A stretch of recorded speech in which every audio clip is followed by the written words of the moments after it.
Okay. Cool. Last one. Cool. Cool. All right. The sixth sense. What is it? Is it a combination of the existing five, or is it something completely new? David Howe's note that, quote, the five senses are no less putative, no more real than the six. If anything, they are more symbolic for numbering five, unquote. Canonical texts written on the senses propose that sight, smell, touch, hearing, and taste are enough. A search for the six complicates this dogma because it announces that the five is not enough. Nostalgia, a longing for things not just, quote, for the way it was, but for the way it could have been, unquote, Boyne, 2001, is well positioned to illustrate the ways in which the perceived failure of the senses to make tangible a time that we nostalgize for leads to a humanist solution. Originally a term given by medical student Johannes Hofer to Swiss soldiers separated from their families and sceneries, nostalgia became the ideal term for homesickness for its Greek origins. Nostos meaning return to the native land, and Spatch 2003, whilst algos translates to suffering or grief. This paper argues that the two clashing entities of the sensual sense that makes possible the experience and the social sense as the making sense of what occurred is clashing together. They are both nostalgic, and I'm going to explore how that tension is formed.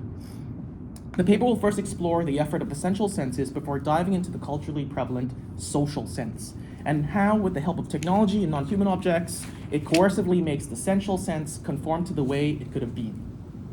Let's begin with the sensual senses, all right? Think back to that first kiss you had. No, seriously, really think about it. Really feel it, okay? Let it sit in your tongue, marinate the cringe, cover up the naked inexperience, and then soak back up the wrinkles, the toothaches, the gray hairs that now characterize you, an older you, but arguably a much, much better kisser. Historically, these two tactile strips in your face knew only a few sensations prior to that moment. The brush and hold against a spoonful of Ben & Jerry's, the stamp of a warm, assuring kiss from mom or dad's cheeks, and the occasional chipping of dry skin when chapstick couldn't save the day. Cut now to someone in front of you, the one, right? The one who floods your lips with anticipation, whilst your bodies couldn't be any drier, right? You can feel it drier. So you try to produce some saliva, but the only thing your body's letting out as reserves is a bottomless pump of energy, while your body remains still, almost catatonic. And boom, it happens. The next thing you know, you were staring way too long. Close those eyes. Your breathing doesn't just stop, it gets taken away. Your eyes close, but no amount of blinds can cover that light. After that first embrace, you want to work yourself, and it isn't until another round, or you part ways, where you finally register those senses in order, or what David Howe called the entendement of the senses, right? And to make sense of what actually occurred. What am I talking about here?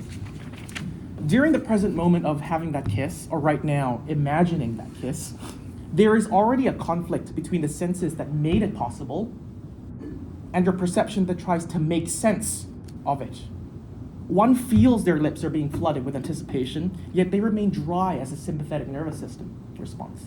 One feels that their breath was taken away, yet in reality they are breathing slowly. The clash between the sensual senses, making this possible, and the social sensation of making sense of it is as clear as can be.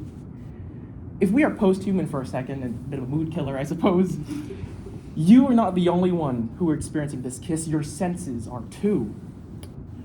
The register once limited to your parents' cheeks or skin pulling or the ice cream spoon for those two tactile strips in your face have now checked into a love motel of what we call the mouth and wrestled its receptionist of what we call the French kiss. In the recounting of what happened, the human subject moves to group the senses into a word, a kiss, or justifies a living process into a socially accepted understanding of the past the way it was remembered, and for future reference, a kiss that could have been exactly like that again.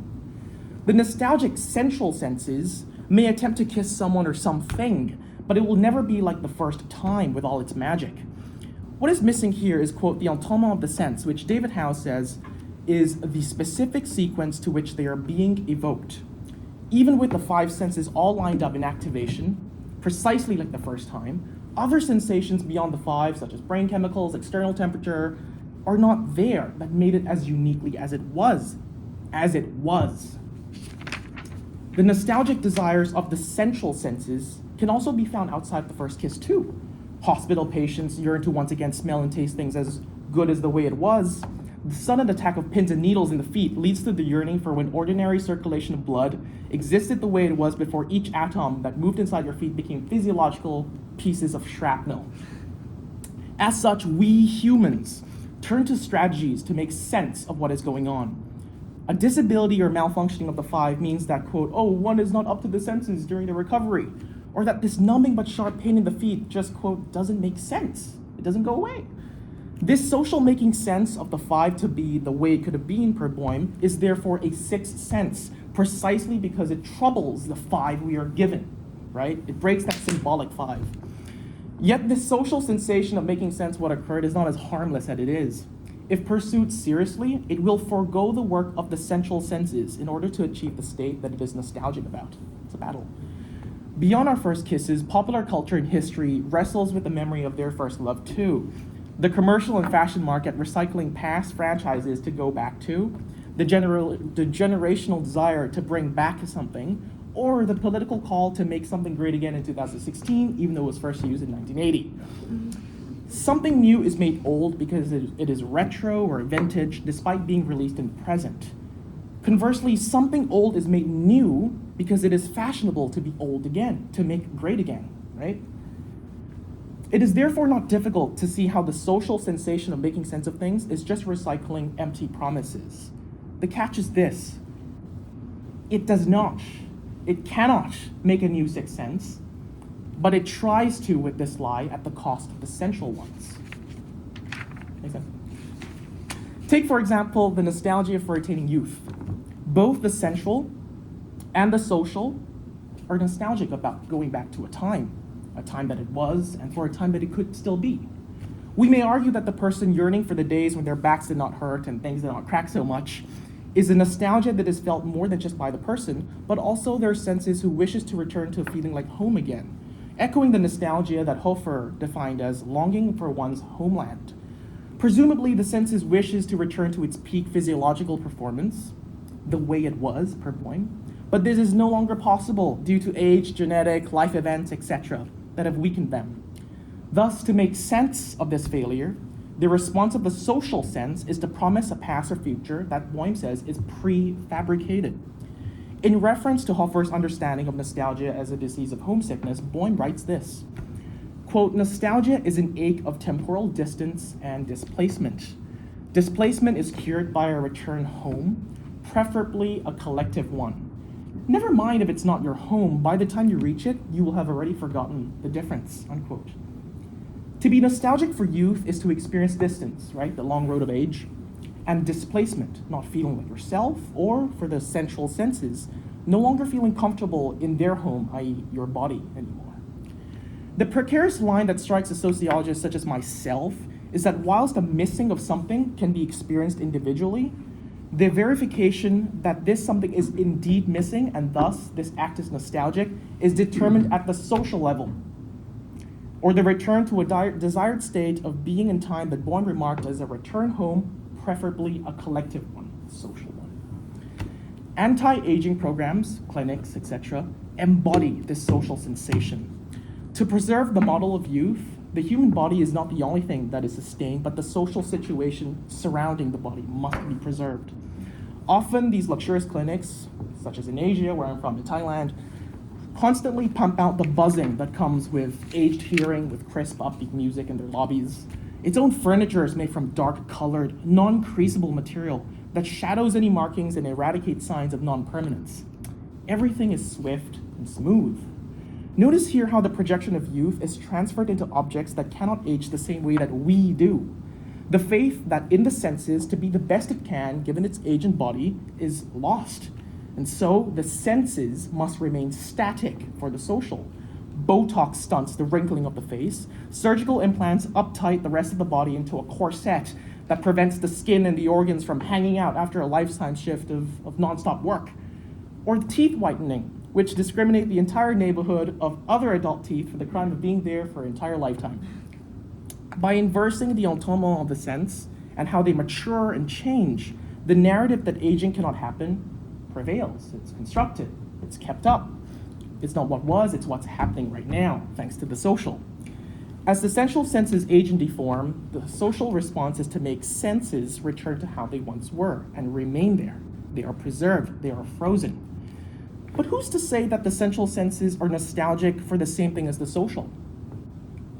Whilst the social senses may yearn for a special kiss or the ability to be proficient decades ago, this nostalgia may not be for the past, but for a future where its abilities of the present are considered and celebrated.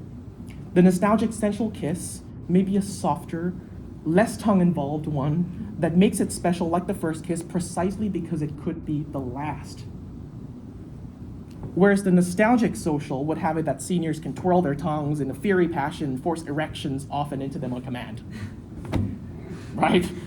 The irony here is that whilst the senses are held forever in place, its retainment makes these sensual senses out of touch, uncanny, timeless. Nostalgia, writes Boehm, is, quote, a human predicament of modern life, unquote. It follows us. As we have seen with the metaphor of returning home or feeling comfortable with its current state and abilities, the sensual senses are repressed for the social, to missing for things the way they were and could have been. But these things didn't go missing. They never existed to begin with. An old person cannot turn young. They are an older person that retrieves or retains youthful qualities. A kisser cannot have their first kiss again. They can only experience things like that first kiss again. The social making sense of things always follows the sensual that makes it possible. But here we can see how the social wants to be first and determine what is to come, redefining the entendement of the senses totally to follow its own nostalgic desires. The key takeaway is that the nostalgic sensual senses yearn for a time when its depleting conditions are acknowledged in the present, and this is what makes it promising. The desire remains grounded within the body and the limits of time. On the other hand, the social response to loss is to insert into the present an artificial modification that is timeless, that cannot age. And so a return to youth or to love or a feeling of home does not matter if it is a home for the sensual, the social, given that, quote, by the time you reach it, you will have already forgotten the difference, unquote, by Boehm. The reason nostalgia fits so well to talk about the phenomenon of the sixth sense is because we can see very clearly the struggle of making sense of things with only the five that are prescribed to us by the canon.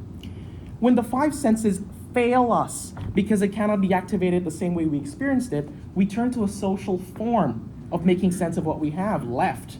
Simply put, if we can't sense things exactly, quote, for the way it was, unquote, then the next best option is try to get it, quote, past the way it could have been again, unquote. The sixth sense may therefore not be a continuation of the five, but with this post-humanist understanding of nostalgia, it is a response to the limitations of being assigned five to begin with. Where nostalgia is often associated with loss, this paper concludes here that nostalgia may be understood as a call for more sensation, for more harmony, more acceptance, more accessibility, and more opportunities to be, despite of the five that we were always promised were enough to make sense of it all. Thank you.